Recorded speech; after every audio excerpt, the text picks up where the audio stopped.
Chancellor Rhee from the D.C. Public Schools will be joining us in just a moment. We're going to go ahead and get started.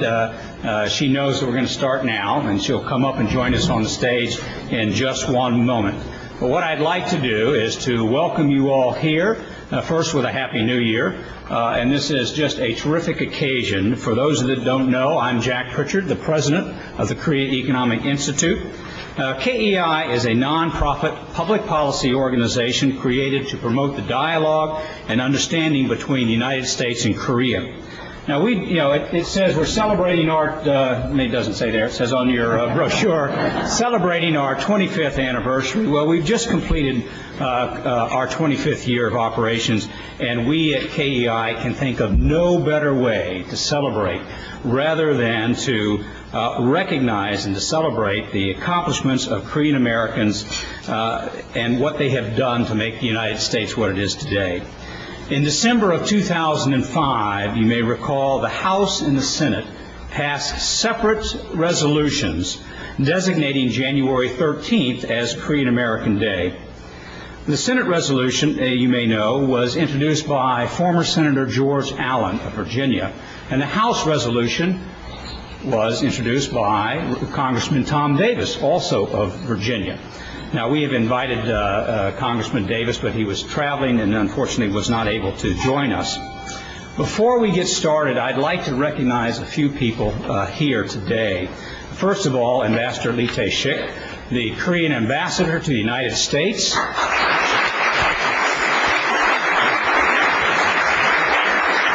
And also, we have two former U.S. ambassadors to Korea, Ambassador Jim Lilly and Ambassador Tom Hubbard. If you two could stand, please.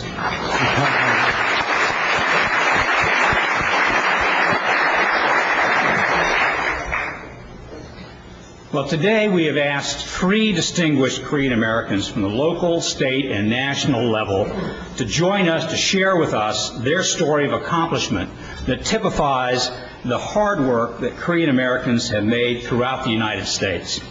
But to start our program, I want to introduce another accomplished Korean American from our KEI staff, Ms. Florence Lo Lee. She is going to read the Senate resolution that designated this January 13th, Sunday, but we're doing it today, celebrating and honoring Korean Americans. Florence.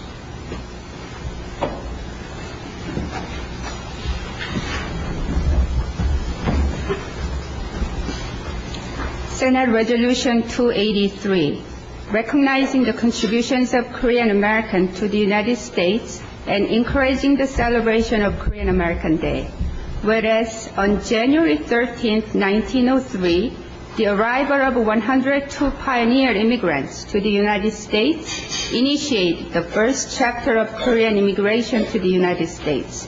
Whereas members of the early Korean American community served with distinction in the armed forces of the United States during World War I, World War II, and the conflict in Korea.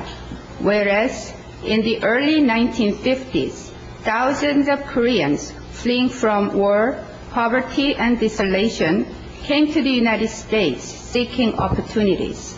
Whereas Korean Americans, like waves of immigrants to the United States before them, have taken root and thrived as a result of strong family ties, robust community support, and countless hours of hard work.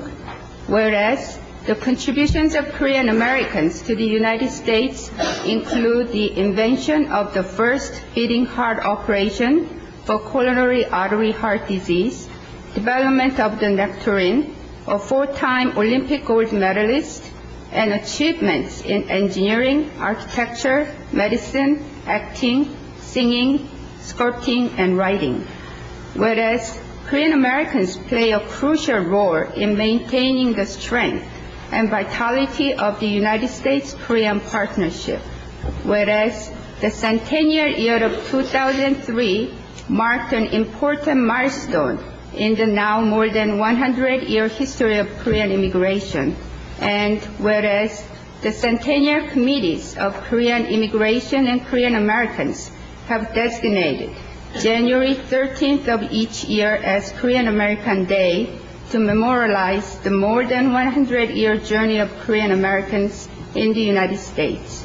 Now, therefore be it resolved that the Senate supports the goals and ideas of Korean American Day, commemorates the 103rd anniversary of the arrival of the first Korean immigrants to the United States, and encourages the people of the United States to share in such commemoration in order to greater appreciate the valuable contributions Korean Americans have made to the United States, and observe Korean American Day with appropriate programs, ceremonies, and activities.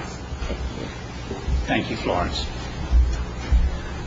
Well, when I said we had a distinguished Korean American on our staff, Florence really is the backbone of our organization. She has been with us since 1992. She is our living memory of what we have done, where we have been, and where we continue to go. Florence, before coming here, though, you may find this a little bit remarkable, was the Deputy Director of Operations for the Massachusetts Senate Ways and Means Committee. She holds a bachelor's in neuroscience from Mount Holyoke College and received her MA in industrial and organizational psychology from Columbia University.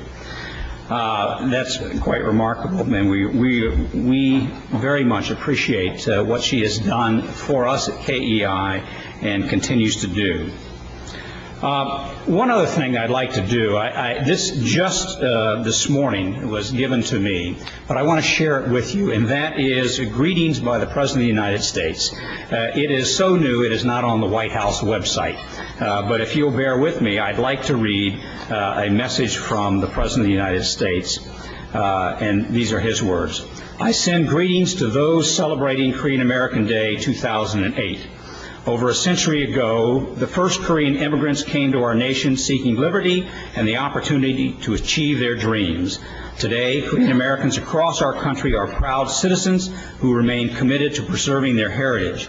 Dedication to family, strong sense of community, and other values of Korean Americans continue to play a vital role in the strength and prosperity of our country. This day is an opportunity for Korean Americans to celebrate their traditions, culture, and history. I am grateful for America's strong relationship with Korea, and I appreciate the talent and creativity of the many Korean Americans who have helped shape our society. Your good work contributes to our nation's legacy of diversity and makes our country a better place to live.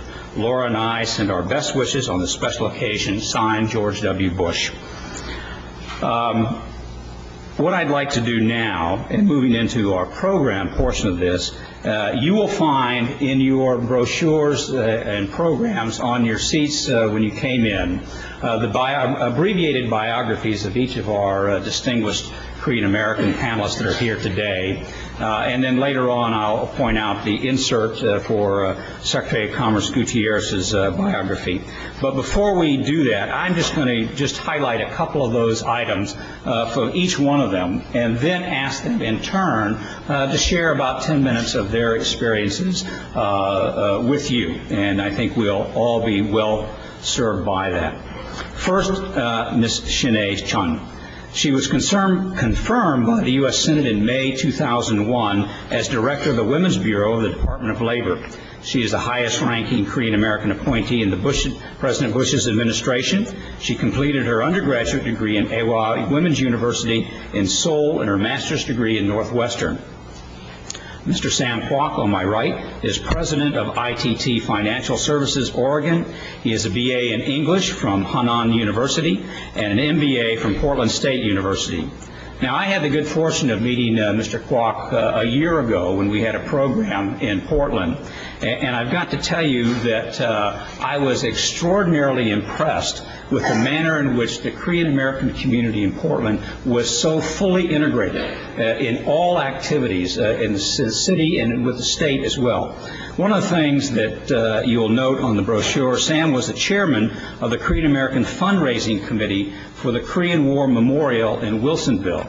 Ambassador Rhee and some of the KEI staff had an opportunity to visit that, and I will tell you in some respects that memorial rivals the national memorial here in Washington. It is